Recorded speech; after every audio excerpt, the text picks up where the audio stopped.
Let's talk about it. Let's talk about it. Welcome to the Unprecedented Podcast. Here, we challenge the status quo and explore the unfiltered truths from the shadows of societies. We're not afraid to tackle what's often left unsaid. Each episode, we bring you thought-provoking conversations, revealing stories and expert insights that will make you rethink everything you thought you knew. Join us as we shine a light on the unseen. Join us as we shine a light on the unheard and the unimaginable, with special guests and unique perspectives. We dive deep into the topics that others shy away from. Here, we challenge the status quo. So, if you're ready to step into the conversation that everyone else is avoiding, hit subscribe and join us on this journey through the unprecedented. Let's talk about it. Good afternoon, folks. This is Pablo from Unprecedented Podcast. And like promised, we're coming to you with a hot topic, a topic that is bound to stir up the pot and stir some debate, some healthy debate, hopefully, right? Some honest debate, right? Because that's what we want in this country as Americans. We vote for candidates, for politicians, presidents, senators, governors, mayors that come with honesty and transparency that we can trust, with our tax dollars, with different initiatives, what we care about. We want to be able to trust a politician that we elect with the things that we care about. Our finances, our safety, our security, retirement, our children's future. These are the things, right, that we elect officials for, right? And we expect them to have these things, right? We expect to have these principles, right? And deal with their positions that we elect them to with those principles in mind, right? The principles of America, the principles that our country was founded upon. And for too long, the Democratic Party has not had any of those principles. And, I know I've said this before. I was born into a Democratic family, a Democratic state, a Democratic school system, New York, the great state of New York. And for the first time in my life, I actually voted for a Republican president. Right, I had voted Republican in other elections as far as Senate seats, congressional seats, local politics here in Massachusetts, but never for a president. I never voted for a Republican for president, and a big part of that was because I was brainwashed. Again, Democratic family, Democratic state, Democratic school system. Don't get me wrong. I still love my state. I still love New York City. I go back every chance I get. I still have siblings, family, childhood friends, and so I still love it. But I don't love the fact that I was brainwashed into believing they were the party for the people, that represented the people's beliefs, that fought for those beliefs, that stood up for those beliefs. It took me, a long, long time to awaken to the fact that for many, many years, decades, they pulled the wool over us. And I say us, I mean, the marginalized populations of this country, the minorities of this country, if you want to say, the black community, the Latino community, the Asian community, whatever community you think as ethnic, minority, marginalized. Well, yeah, we thought they were our champion for a long time. Turned out, after a while, of this happening, a lot of us were awakened this time around. A lot of us were rudely awakened to the fact that the Democratic Party fights for nothing but to stay in power. They're not honest about many things, if anything, because time and time again, they get proven that they've been lying, manipulating. Right now with the Trump administration, so much is being revealed as far as corruption, fraud by the Democratic Party, by people that they put in power. And it's been happening for a long, long time. And don't get it twisted. A lot of us are disillusioned, right? By that, right? Because we were lied to and manipulated and just straight out conned by the Democratic Party. And on this podcast, I want to bring to light one of the biggest scams that happened just recently.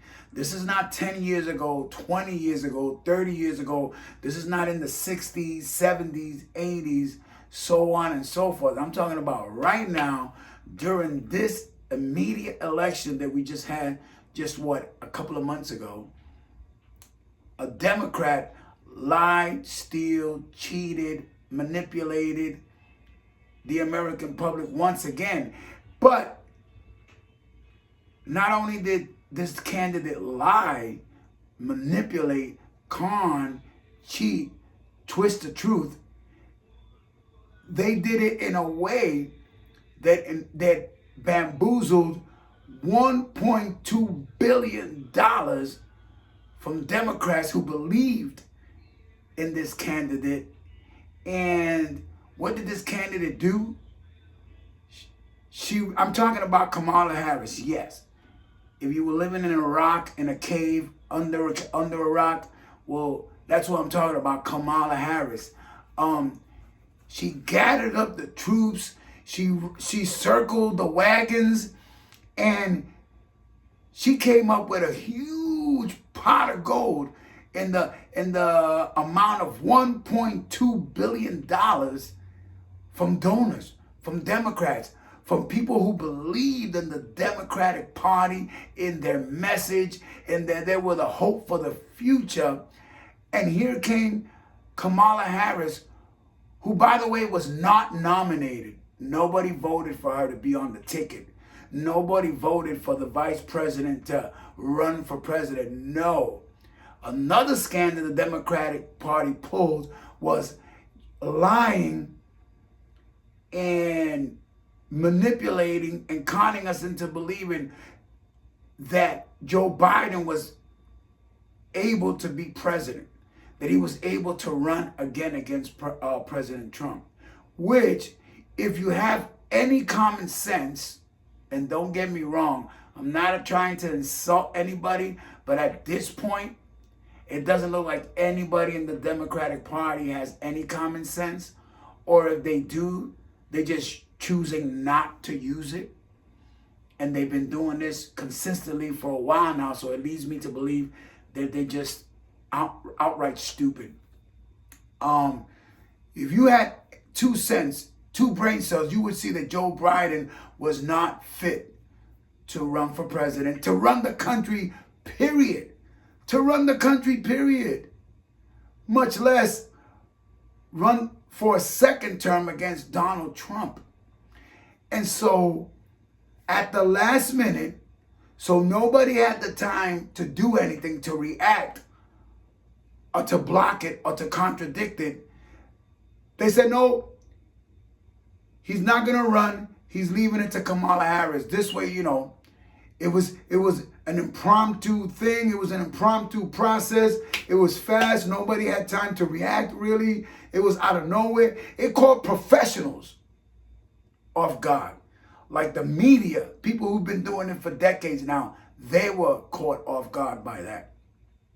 Okay, so here comes Kamala with no issues, no topics, nothing to run on, no platform. Her platform was hate Trump.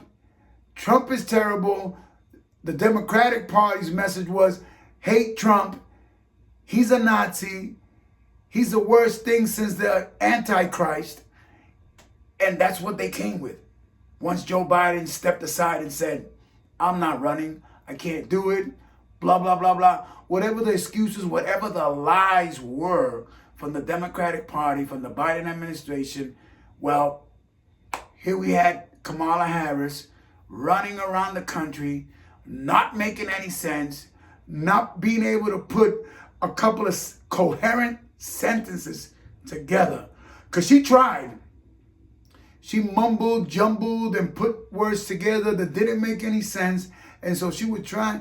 The impression I got from Kamala Harris, sincerely with all my heart, and most of the speeches that she gave, she seemed like she was half drunk, tipsy most of the time, to say the least. And that was my impression. I don't know about the rest of America, but me watching her consistently, leading up to the election, I don't know if she's into drugs, but she just didn't seem fully coherent and able to put, whole sentences that made sense together. Okay, let me stop beating that horse, right? Because I don't want to make it seem like I'm picking on Kamala, Joe, the Democratic Party. Let me move on to what my real topic is today. It's the $1.2 billion that she was able to come up with. And I'm telling you, it was in record time. Because all she really had was 2 months to really prepare and put together a campaign. I'll give her that. She didn't have much time. But $1.2 billion. And the only message she had was, hate Trump. He's been convicted of crimes. He's a Nazi. He's the worst thing since the Antichrist. And that was it. Oh, let's not forget, 1.2 billion, she put together a who's who of celebrities to come to the Democratic convention. Meg Thee Stallion, shaking her ass, doing her pole dance. Beyonce. There was an actual report about Oprah receiving 1.2 million of that just to show up for 5 minutes and say, hate Trump, because that's basically all they did. Eminem, rapper, Democratic endorser, Kamala endorser, and there was a few more. We can go on and on. It was a hit list of celebrities that came out there to endorse Kamala in the Democratic convention. $1.2 billion. And then she loses to Trump. We all saw it on national TV. We were there to witness the historical events that took place on November 5th for that election, where she was handed,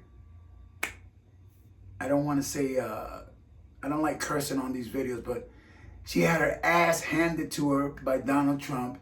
She lost, every major category you could think about.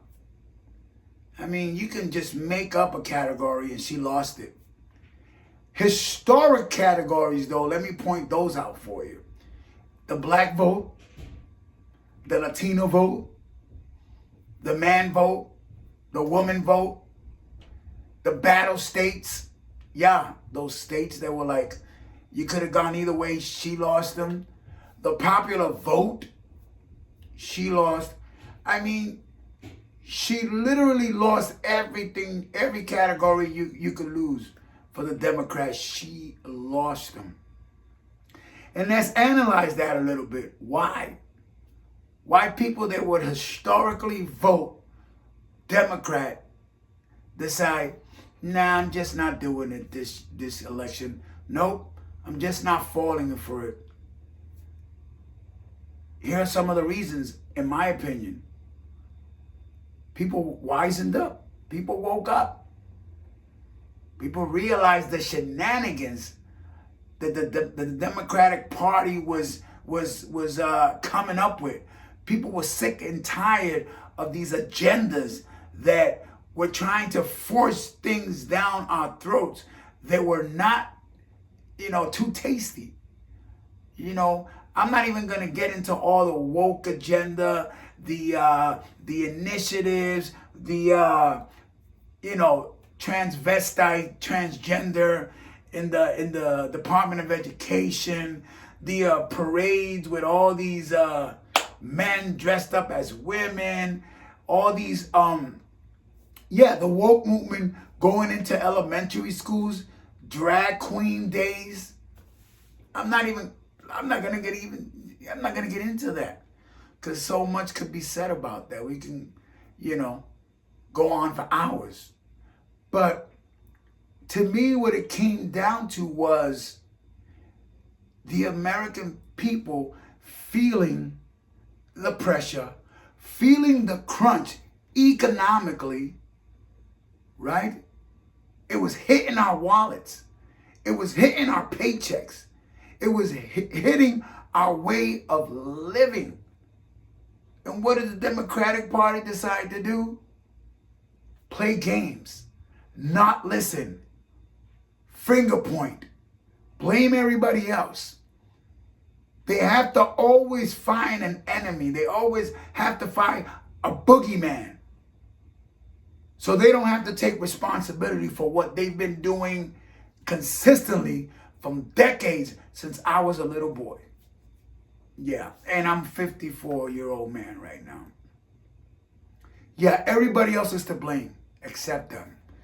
Not that they wanted to force these agendas where there was a transgender man running the Department of Education. Not that they were sending money, billions, trillions of dollars to every other country known to man. And here at home, we were crying, screaming, suffering, yelling at the top of our voices. And the Democratic Party was like, no, that's not the problem. This is the problem.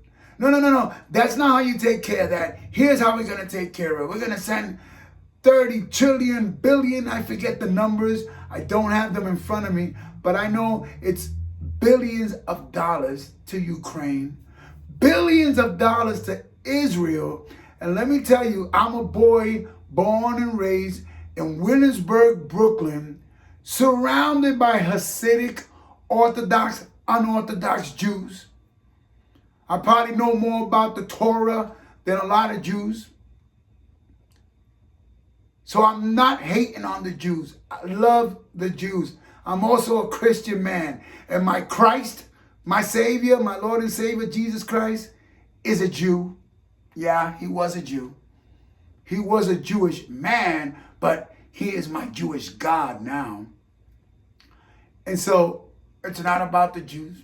It's not about hating on the Ukrainians. It's about the Democratic Party ignoring us and what we were going through and suffering through. So I think that's what it came down to. But I don't want to leave my topic without really hitting on a certain points about the $1.2 billion that Kamala just threw at her friends. Because she wanted to act like she was down and she was hip. So she had Meg Thee Stallion. She had Beyonce. She had Eminem. There was a few other stars that I know I'm forgetting. A bunch of other stars. Rappers, singers, entertainers. And there was these stars that didn't come and show themselves at the Democratic Convention. But who are also these elite Democrats that were voicing how much they hated and how much they were going to leave if Trump won. Robert De Niro being one of them. Tom Hanks being... Let's talk about it. Let's talk about it. Welcome to the Unprecedented Podcast. Here, we challenge the status quo and explore the unfiltered truths from the shadows of societies. We're not afraid to tackle what's often left unsaid. Each each episode, we bring you thought-provoking conversations, revealing stories, and expert insights that will make you rethink everything you thought you knew. Join us as we shine a light on the unseen. Join us as we shine a light on the unheard and the unimaginable, with special guests and unique perspectives. We dive deep into the topics that others shy away from. Here, we challenge the status quo. So, if you're ready to step into the conversation that everyone else is avoiding, hit subscribe and join us on this journey through the unprecedented. Let's talk about it.